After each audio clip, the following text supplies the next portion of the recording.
जिस शान से, जिस नाम से, जिस जान में रहूं। नमो अरिहंत, नमो अरिहंत, नमो अरिहंत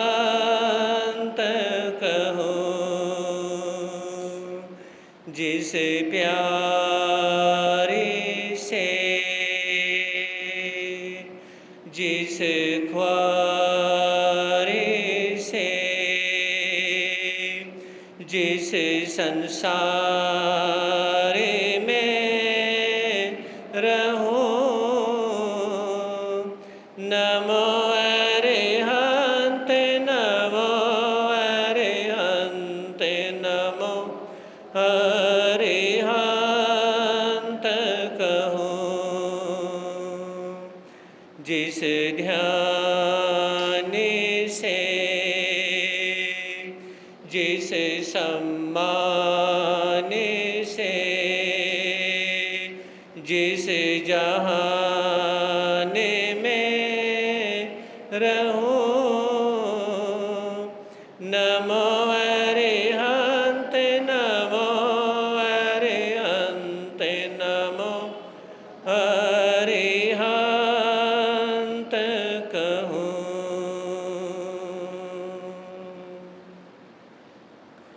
है समय नदी की धार के जिसमें सब बह जाया करते हैं। है समय बड़ा तूफान परवल पर्वत झुक जाया करते हैं। अक्सर दुनिया के लोग समय में चक्कर खाया करते हैं। लेकिन कुछ ऐसे होते जो इतिहास बनाया करते हैं, इतिहास बनाया करते हैं।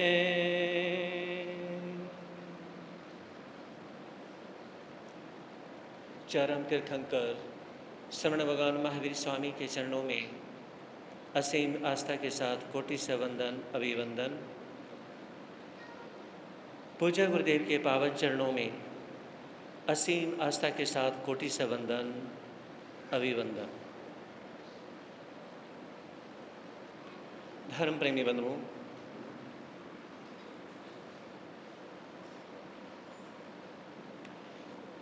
जिंदगी में शांति लाने के 3 सूत्र आपके समक्ष रखूं, उससे पहले भजन की 2 लाइनें सभी मिलकर के बोलेंगे। बोलिए शांतिनाथ भगवान की। जो गम किसी को हमने दिए, वो गम तो हमको लेने पड़ेंगे। जो गम किसी को हमने दिए, वो गम तो हमको लेने पड़ेंगे। लेने पड़ेंगे, लेने पड़ेंगे। क्या? जो गम किसी को हमने दिए, वो गम तो हमको लेने पड़ेंगे। भले का भला, बुरे का बुरा नतीजा मिला करता है। भले का भला, बुरे का बुरा नतीजा मिला करता है। करके बुरा और चाहे भला, यह हरगिज नहीं हो सकता है। जो कर्ज हमने ले लिए, वो कर्ज तो हमको देने पड़ेंगे। जो गम किसी को हमने दिए, गम तो हमको लेने पड़ेंगे। धर्म प्रेमी बंधुओं,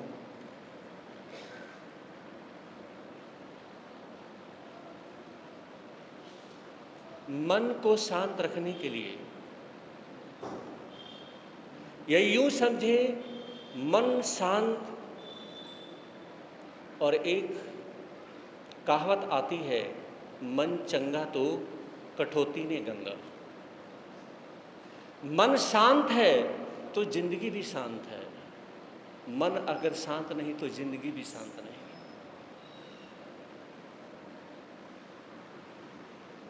आज के समय में बचपन में भी बहुत से बच्चे ये कहते मिलते हैं, छोटी छोटी बात पे आज छोटे छोटे बच्चे भी टेंशन ले लेते हैं।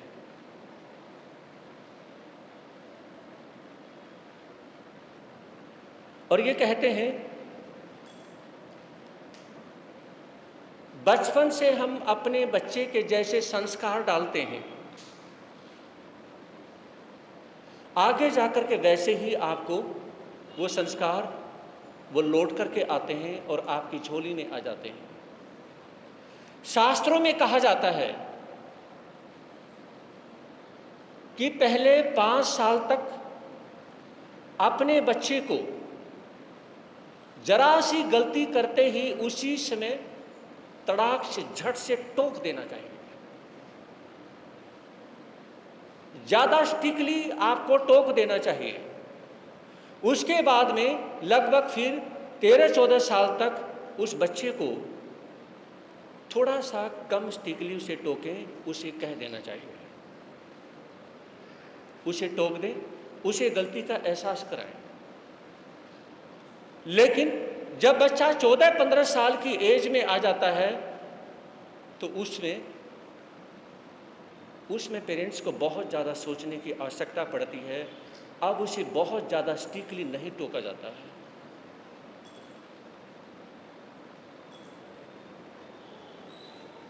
तो महापुरुषों की वाणी हमें बतलाती है कि आप अगर अपने मन को शांत रखना चाहते हैं,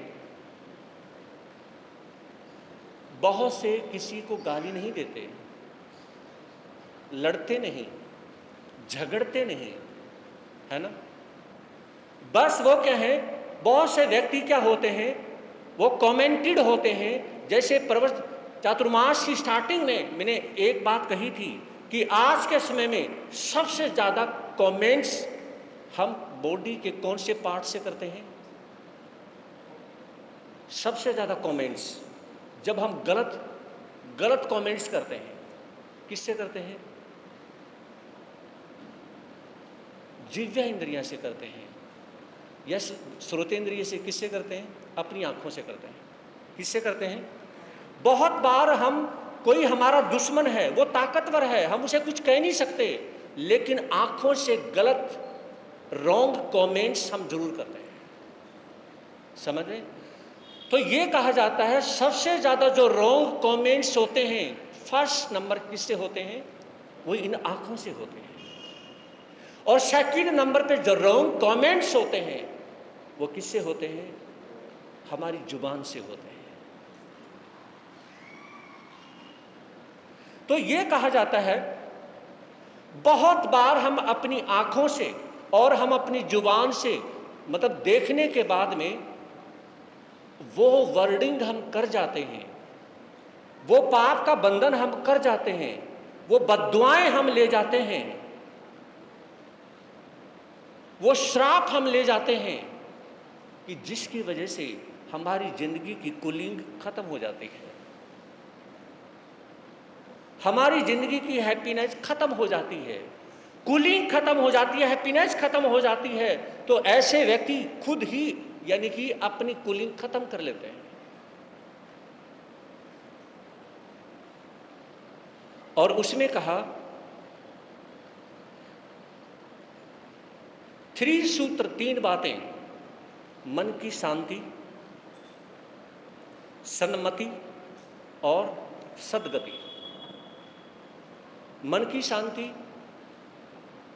अब बात आती है कि मन किसको कहते हैं।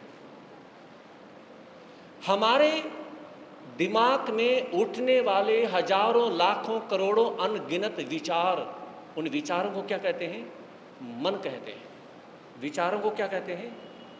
आपने कहा कि मेरा ये खाने का मन करता है, मेरा ये पीने का मन करता है, मेरा वहाँ जाने का मन करता है, मेरा ऐसे कपड़े पहनने का मन करता है, तो ये मन मतलब इच्छाएं, इच्छाएं मन, मन या इच्छाएं मतलब विचार। तो ये विचार हैं, विचारों का समूह जो मन है, तो मन की शांति। और नंबर 2 सन्मति।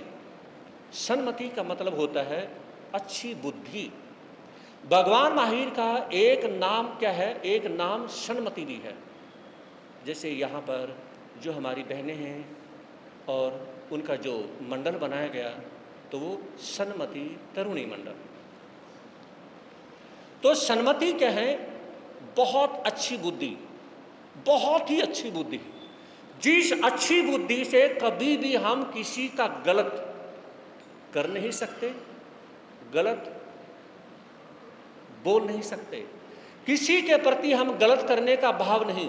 कई बार किसी व्यक्ति ने हमारे प्रति बुरा किया नहीं, बुरा बोला नहीं, बुरा करवाया नहीं, है ना, कोई अनुमोदना मतलब कोई प्रशंसा गलत कार्य की हमारी की भी नहीं, और फिर भी उस व्यक्ति के प्रति हम गलत वर्डिंग बोल जाते हैं। समझ रहे? फिर भी गलत वर्डिंग बोल जाते हैं। और आजकल सबसे ज्यादा गलत वर्डिंग कहाँ बोली जाती है? धर्मस्थानों में अच्छा कार्य करते समय। जहां पे हमें अच्छे कार्य करने चाहिए वहां पर हम गलत वर्डिंग बोल जाते हैं। नंबर 3 सद्गति। गति का मतलब क्या होता है? जैसे आपसे पूछ लूं स्पीड का मतलब क्या होता है? स्पीड चलना है। गति का मतलब चलना। सद्गति अच्छी गति होना। सद्गति का मतलब कि एक व्यक्ति की सद्गति हो गई, मतलब यानी कि वो इस जन्म से अगले जन्म में जो गया, तो उसका जो बीच का सफर क्या है,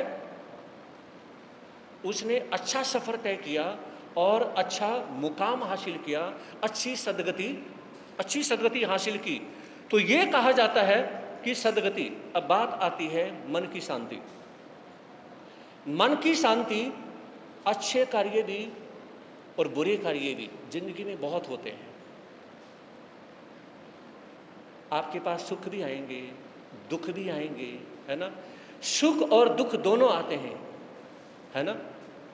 तो उसमें जब सुख और दुख आते हैं, जिस प्रकार से दूसरे के दुख में, दूसरे की इंसल्ट में, दूसरे के अपमान में आपको हंसना आता है, क्या आपको उसमें आपके सामने अगर कोई शीशा दिखाए जिसमें आपकी इंसल्ट हो रखी हो, जिसमें आपकी जिंदगी में दुख आया हो, उसमें कोई आपको शीशा दिखाए, एक बार अपना चेहरा देखें। जिसमें आपकी इंसल्ट हुई है, कोई कहे एक बार अपना चेहरा देखें, है ना। जिसमें आप बहुत ज्यादा परेशान हैं, आप बहुत ज्यादा सैड हैं, उसमें कोई कहे एक बार अपना शीशा देखना, एक बार मुंह देखना अपना, एक बार फेस टू फेस होना, तो कैसा लगेगा? कैसा लगेगा? विचार करें, है ना। तो जिस प्रकार से आप अपने ही दुख में, अपनी ही परेशानी में अपना मुंह शीशे में नहीं देख सकते, कोई देख सकता है? बोलो, कोई नहीं देख सकता, है ना।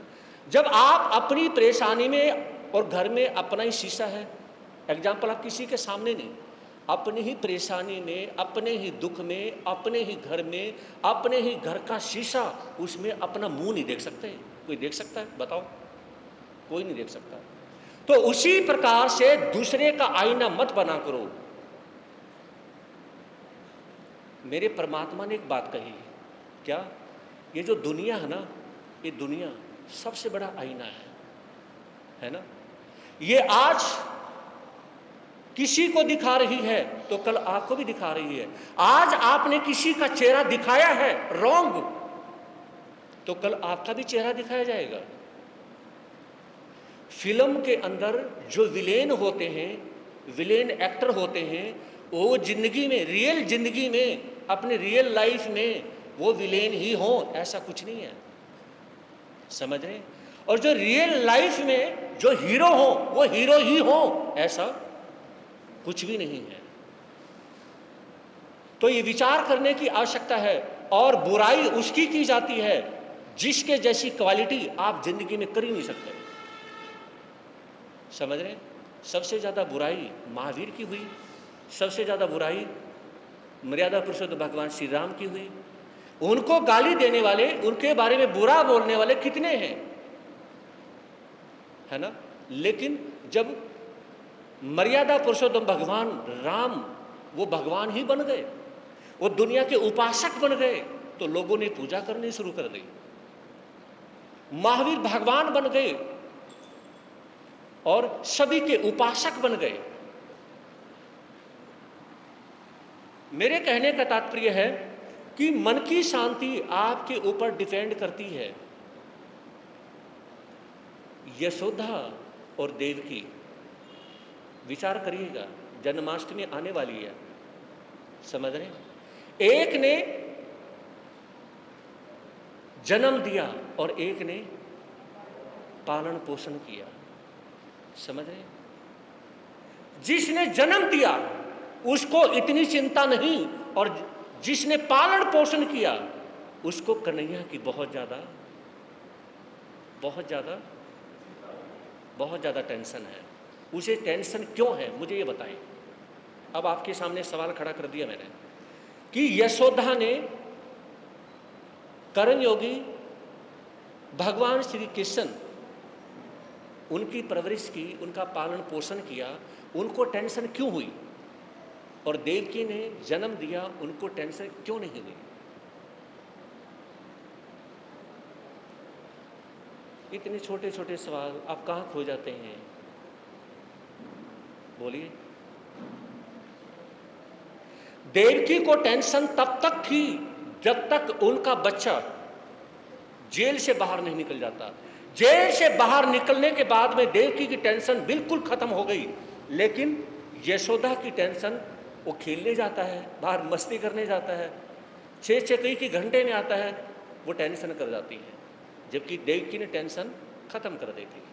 क्योंकि देवकी जानती थी एक संस्कारों से जुड़ी हुई मां है। मेरी बात पे गौर फरमाइएगा, बहुत गहरी बात है। एक संस्कारों से जुड़ी हुई मां है और एक उसके जन्म से जुड़ी हुई मां है। एक के साथ ब्लड रिलेशन है और एक के साथ संस्कारों का रिलेशन है। बताइए बड़ा कौन सा है, बोलो।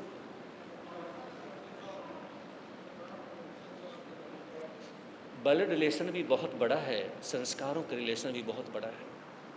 संस्कार पूरी जिंदगी के लिए बिगाड़ भी सकते हैं, है ना? दोनों ही बड़े हैं और दोनों ही छोटे हैं, समझ रहे हैं? अब बड़े और छोटे कैसे हो गए बताइए? चलिए मैं आपको बताता हूं। देखिए, वैसे तो ब्लड रिलेशन बड़ा है ना? ब्लड रिलेशन देवकी का था, वो जानती थी मैंने जिस बच्चे को जन्म दिया है वो बच्चा असाधारण है, साधारण नहीं है, वो असाधारण बच्चा है।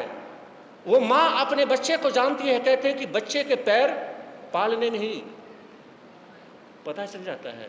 माँ अपने बच्चे के बारे में जानती है, मैंने जिस बच्चे को जन्म दिया है वो कोई बच्चा साधारण नहीं, वो असाधारण बच्चा है। वो पूरी पब्लिक का, सभी का मार्गदर्शन करने वाला बच्चा है।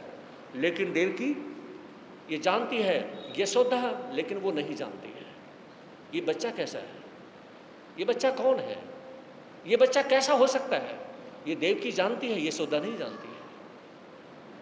तो अगर यशोदा अच्छे संस्कार ना दे, एक संस्कार देने वाली मां अगर उसे बुरे संस्कार दे, तो वो जुआरी भी बन सकता है, वो चोर भी बन सकता है ना? तो इसलिए संस्कार भी ब्लड रिलेशन से बड़े हो जाते हैं। अगर मां की तरफ से देखा जाए तो ब्लड रिलेशन बड़ा है, और बच्चे के संस्कारों की तरफ से देखा जाए तो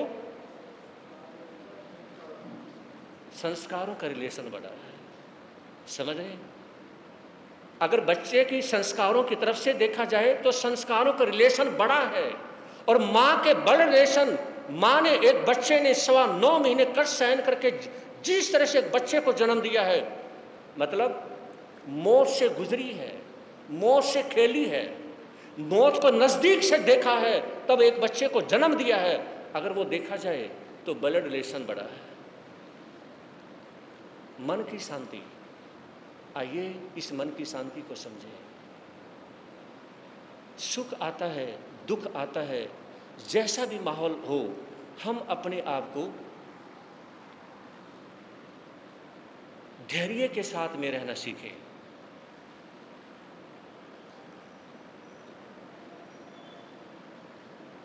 चार मंत्र हैं। एक, खुद को सहज बनाए रखना, खुद को सहज बनाए रखना। नंबर 2, कभी अपनी प्रसन्नता मत खोना।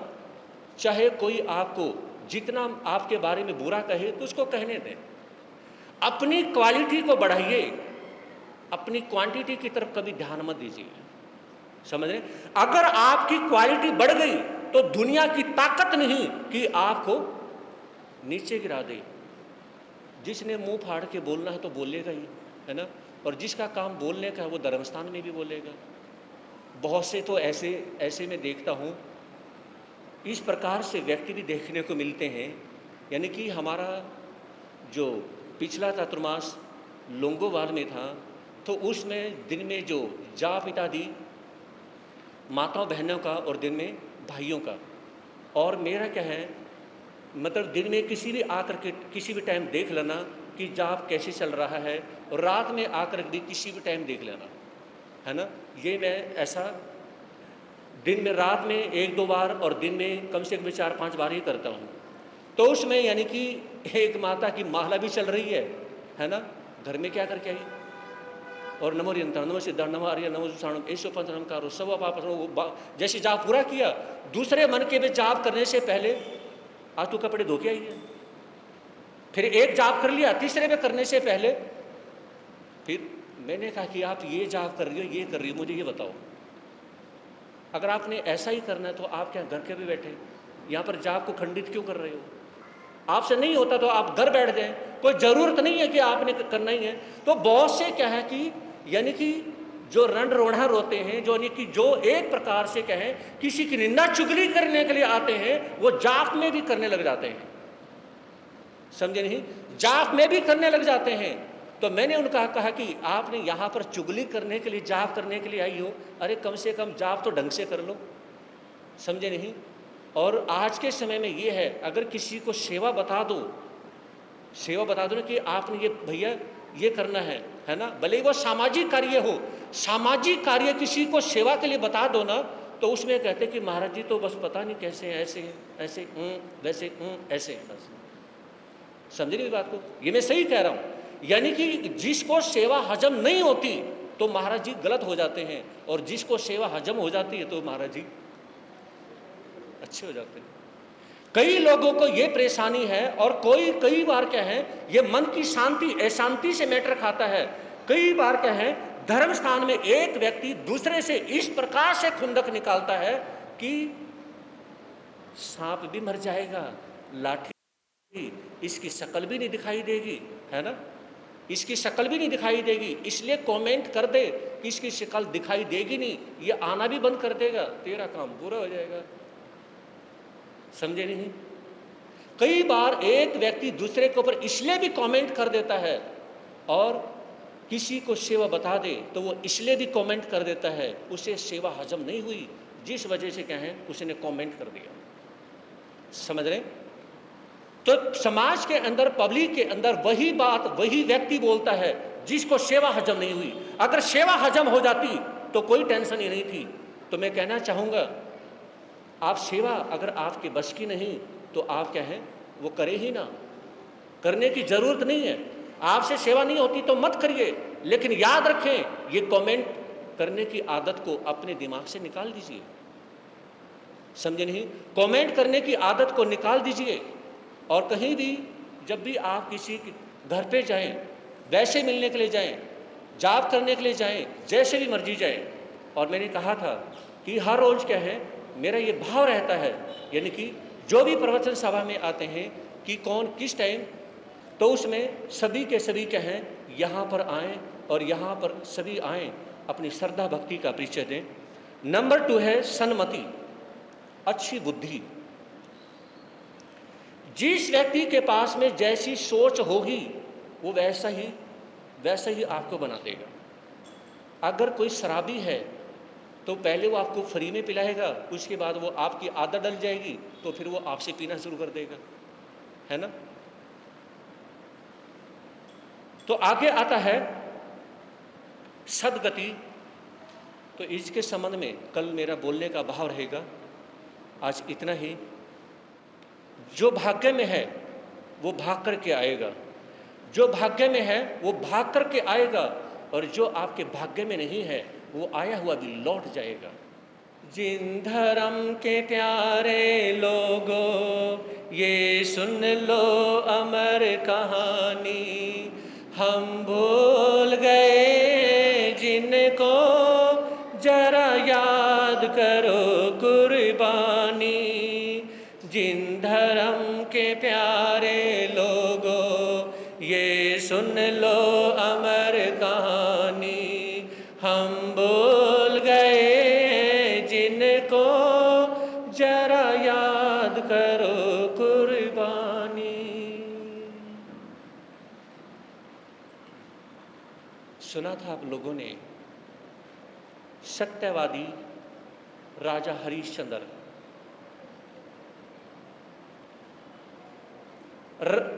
राज्यसभा से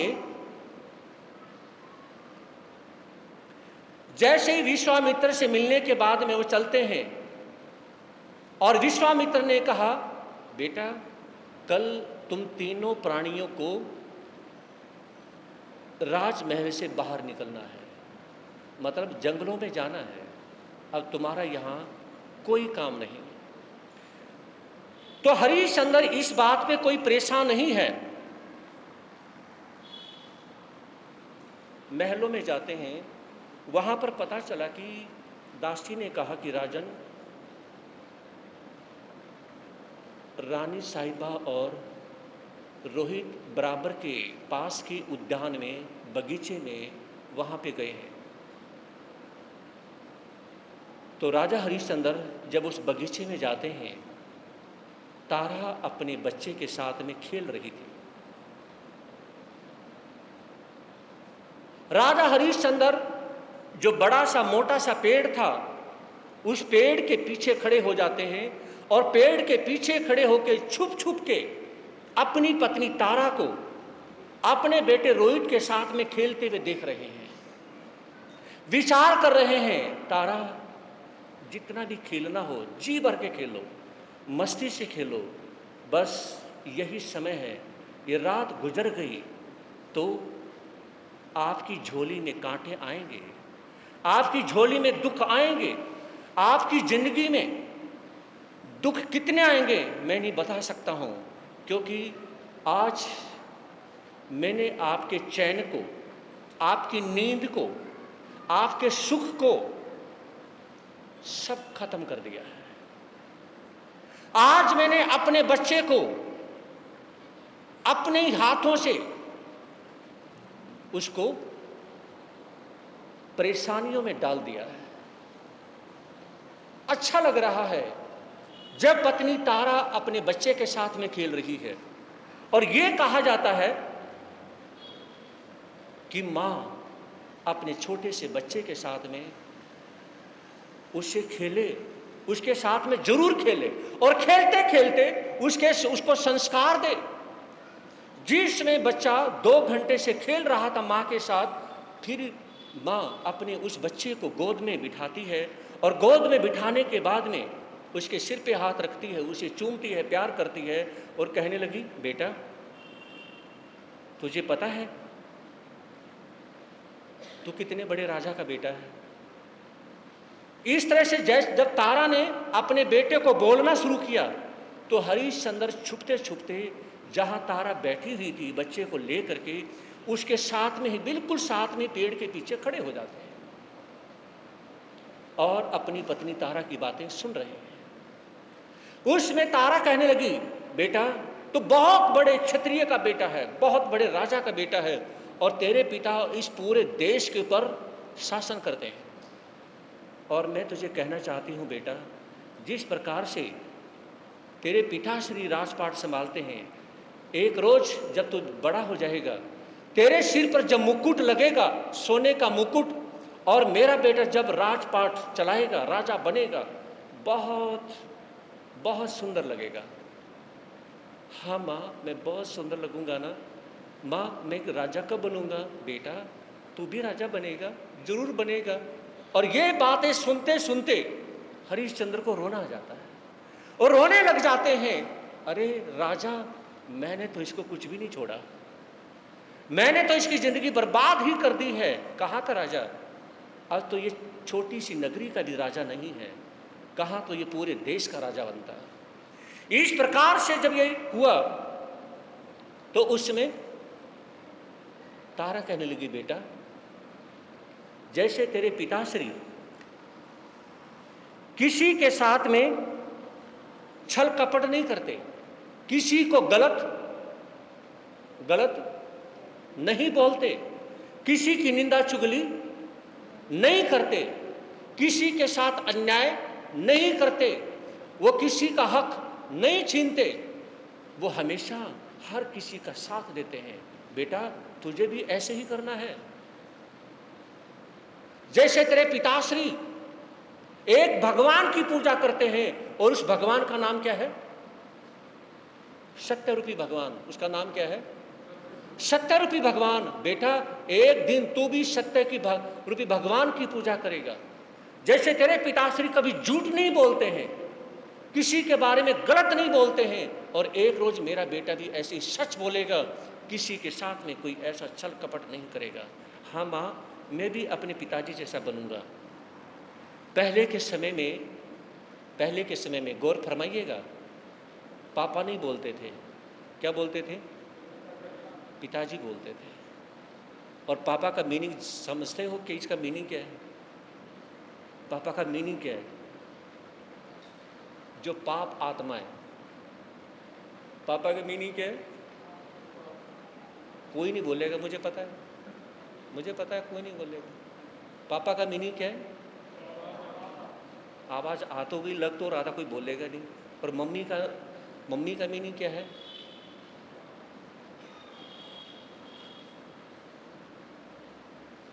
मम्मी जो वर्ड है वो क्रिश्चियनों ने दिया है। किसने दिया है? क्रिश्चियनों ने दिया है मम्मी वर्ड। वो क्या है, यानी कि बहुत अच्छे ताबूत में, यानी कि जब उसको दफना दिया जाता है और उसमें 20 साल बाद कोई अपनी मम्मी को देखता है, 30 साल बाद देखता है ना। और मम्मी उसे कहा जाता है जो मर चुकी है। मम्मी किसको कहते हैं? जो मर चुकी है, यानी कि जिसकी डेड बॉडी है, डेड बॉडी को मम्मी कहा जाता है। जो जीती जागती है उसको मम्मी नहीं कहते। और ये हमारे जो इंडियंस लोग हैं ना, मैं गलत नहीं बोल रहा हूँ, बिल्कुल 100% बोल रहा हूँ। जो क्रिश्चियन लोग, उन्होंने मम्मी उसको कहा, मम्मी मतलब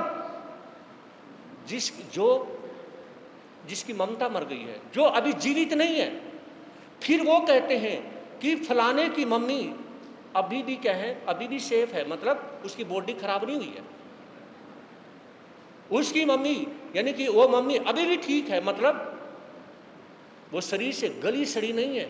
गली सड़ी मतलब जैसे दफना देते हैं तो उसमें अभी उसकी बॉडी खराब नहीं हुई है। समझ रहे? बहुत से जो वो क्रिश्चियन दफनाते हैं और दफनाने के बाद में वो उसको खोल करके भी बहुत बार क्या करते हैं, जैसे किसी की वाइफ की यंग एज में डेथ हो गई, किसी के हस्बैंड की यंग एज में डेथ हो गई, तो वो 10, 20, 30 साल के बाद में यार अपनी खुद की डेथ होने से पहले अपनी वाइफ को कहते हैं, यानी कि वाइफ की क्या है, उस वाइफ की मम्मी को देखते हैं, मतलब डेड बॉडी को देखते हैं। तो मम्मी उसको कहते हैं जिसकी ममता मर गई। और एक बात कहूँ, शास्त्रों के आधार पर जब से मम्मी शब्द बोला जाने लगा, माताओं के आंचल खत्म हो गए। जब से मम्मी बोला जाने लगा, माँ के प्यार से प्यार खत्म हो गया। जब से मम्मी बोला जाने लगा, बच्चे के प्रति केयरिंग खत्म हो गई। जब से मम्मी बोला जाने लगा, तब से नौकरानी ही बच्चे को खाना देने लग गई। और जब से मम्मी बोला जाने लगा, बच्चे की परवरिश सारी नौकरानियों से होनी शुरू हो गई। जब से मम्मी बोला जाने लगा, तब से क्या है, अपने ही बच्चे के प्रति, यानी कि उसकी शुद्धि करनी होती है। जब बच्चा यानी कि टाटी इत्यादि जब भी कर देता है, तो उसमें उसे घृणा पैदा होती है। क्यों? क्योंकि उसके अंदर से ममता मर चुकी है, प्यार मर चुका है, उसका अपनापन मर चुका है, माँ का जो प्यार है। और भगवान महावीर ने एक बात कही, जो शब्द कहीं नहीं मिलता। एक शब्द है क्या? वात्सल्य। ये शब्द किसी भी शास्त्र में कहीं नहीं मिलता। भगवान महावीर ने कहा कि माँ अपने बच्चे से क्या करती है? वात्सल्य। क्या करती हैं? वात्सल्य करती हैं। तो जब वात्सल्य खत्म हो जाता है, तो वो क्या बन जाती हैं? मम्मी बन जाती है। जब वात्सल्य खत्म हो जाता है, तो वो क्या बन जाती हैं? मम्मी बन जाती हैं। ये सच्चाई है। ये हमारे इंडियंस यानी कि शास्त्रों में कहीं भी नहीं मिलेगा। हाँ, आज जो एक नया वर्ड चला है, मम्मा, समझ रहे? मैं आपको नॉलेज के आधार पे बता रहा हूँ। मम्मा वर्ड क्या है? मामा, मम्मा, ये वर्ड ठीक है, लेकिन जो मम्मी क्या है, इस वर्ड से क्या है, पूरी तरह से इसमें गलत है। अगर किसी को हम बोलेंगे, किसी गलत नाम से बोलेंगे, तो उस पर उसका असर होता है। तो यहां पर हरिश्चंद्र अपनी पत्नी को देख रहे हैं, बच्चे को देख रहे हैं, माँ किस तरह से अपनी गोद में बच्चे को संस्कार दे रही है। ऐसी देखते देखते क्या है, उनका ध्यान जब उनके पति देख रहे थे, अचानक जब देखा तो अपने पति पर, राजा हरिश्चंद्र पर आंखें चली गई।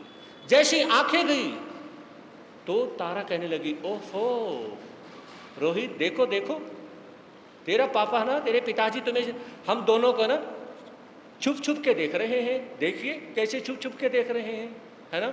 जैसे रोहित को पता चला कि पिताजी आ चुके हैं, तो उसी समय माँ की गोद से दूर होते हैं और भाग करके अपने पिताजी की गोद में, सत्यवादी राजा हरिश्चंद्र की गोद में चढ़ जाते हैं। और राजा हरिश्चंद्र अपने बेटे को गोद में उठाने के बाद में बहुत प्यार करते हैं। आंखों में आंसू आ जाते हैं, आंखों में आंसू आ जाते हैं और विचार करने लग जाते हैं, कल सुबह जिस बच्चे को अपनी गोद में उठा के मैं प्यार कर रहा हूं ना, इसी बच्चे का हाथ पकड़ के कल जंगलों में लेके जाना है। इसी बच्चे का हाथ पकड़ के कल जंगलों में लेके जाना है ना। तो इस तरह से बात आती है। और हरिश्चंद्र अपने बच्चे को गोद में उठा के उसके सिर पे हाथ फेरता है और थोड़ा सा आगे चल देता है। तारा मजाक के लहजे में कहती है, अच्छा अब आपने मुझसे मेरा बेटा भी छीन लिया, इसके सहारे तो मैं यानी कि रहती हूँ, इसी से तो प्यार करती हूँ, इसी की वजह से तो मेरा मन लगता है, अब मेरा बेटा भी मुझसे छीन लिया, मतलब अब आपने मुझे अकेली छोड़ दिया। राजा हरिश्चंद्र ने विचार किया, इससे बढ़िया मौका नहीं है अपने दिल की बात कहने का। क्या? अपने दिल की बात कहने का इससे अच्छा मौका नहीं है। और मुंह तो दूसरी साइड में कर लिया राजा हरिश्चंद्र ने और कहा कि हाँ रानी साहिबा, अब आपको अकेले ही रहना है। क्या? अब आपको अकेले ही रहना है, अब आपको मेरे साथ नहीं रहना है और मुझे आपके साथ नहीं रहना है। क्यों? ये इसलिए कहा सत्यवादी राजा हरिश्चंद्र ने, उनके मन में बात आ चुकी थी कि जंगलों में मैं चला जाऊंगा, तारा और रोहित इनको मैं, तारा को इनके मायके भेज दूंगा ताकि वो परेशानियों से बच जाएगी। इसलिए हरिश्चंद्र ने कहा कि अब आपको मेरे से अलग, मतलब आपको अकेली रहना है। ये बात तारा को खटक गई। और उसमें जल्दी जल्दी चल के आती हैं और कहने लगी, आपने ये कैसे बोल दिया? क्या आपने प्यार में बोला? आपने बोला तो होगा प्यार में, लेकिन आपकी आवाज में वो दर्द है। आपके सीने से जो उठता हुआ दर्द का धुआं वो मेरे दिमाग में आ रहा है।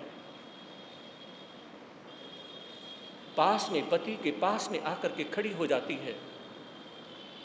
बच्चा पति की ही गोद में है। सामने खड़ी होकर के हरिश्चंद्र का हाथ पकड़ के कहने लगी, क्या बोला आपने? एक बार दोबारा से बोलोगे?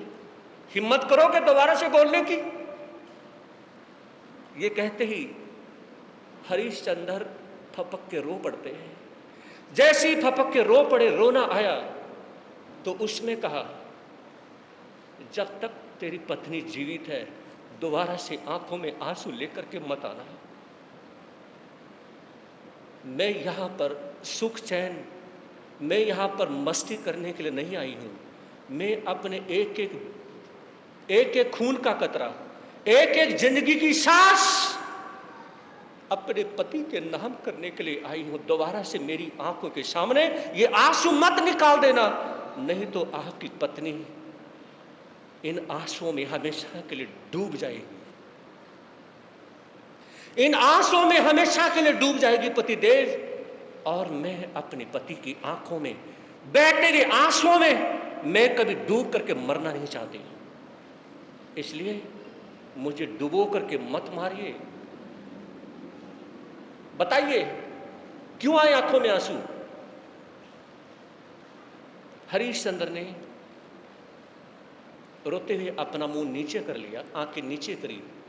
मुझे बताना होगा कि आपकी आंखों में आंसू आए तो आए क्यों? मैं ये बात बर्दाश्त नहीं कर सकती हूं। ऐसा क्या सीन हो चुका है, क्या देखा आपने कि आपकी आंखों में आंसू आ गए?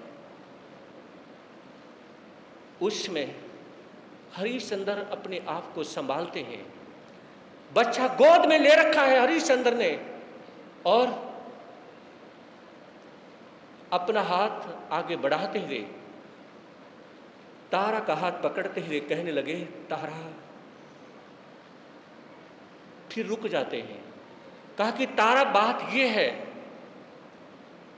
कौन सी बात है? बोलो तो सही। आपको, हाँ बोलो तो सही। आप रो भी रहे हैं और बोल भी नहीं पा रहे हैं। तारा, आपको अकेले ही रहना है। मतलब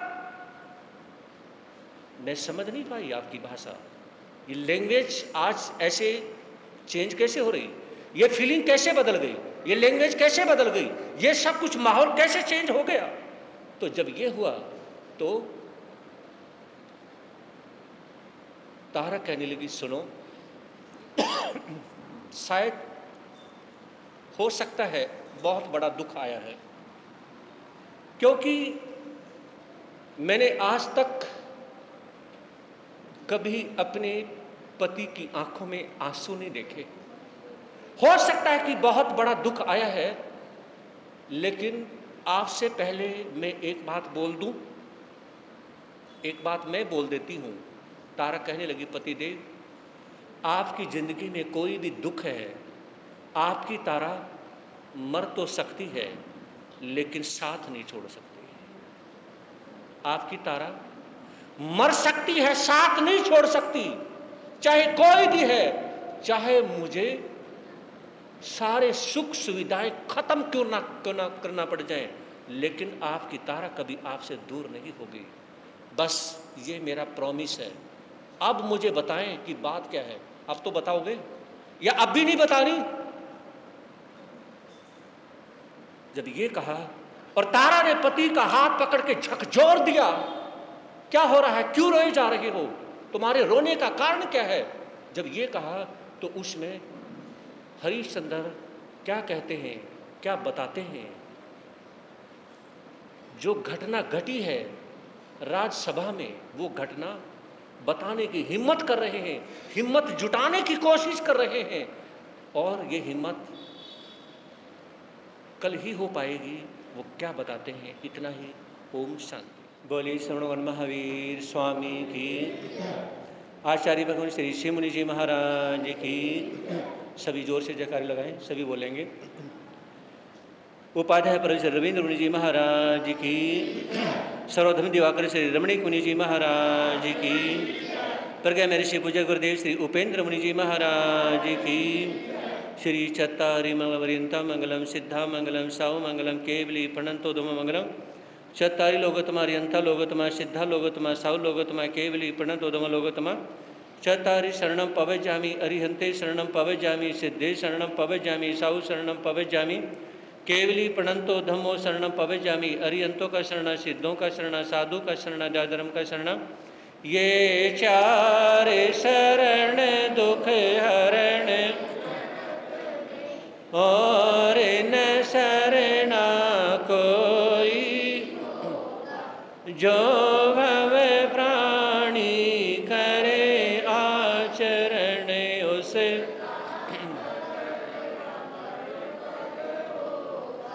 उसका सदा ही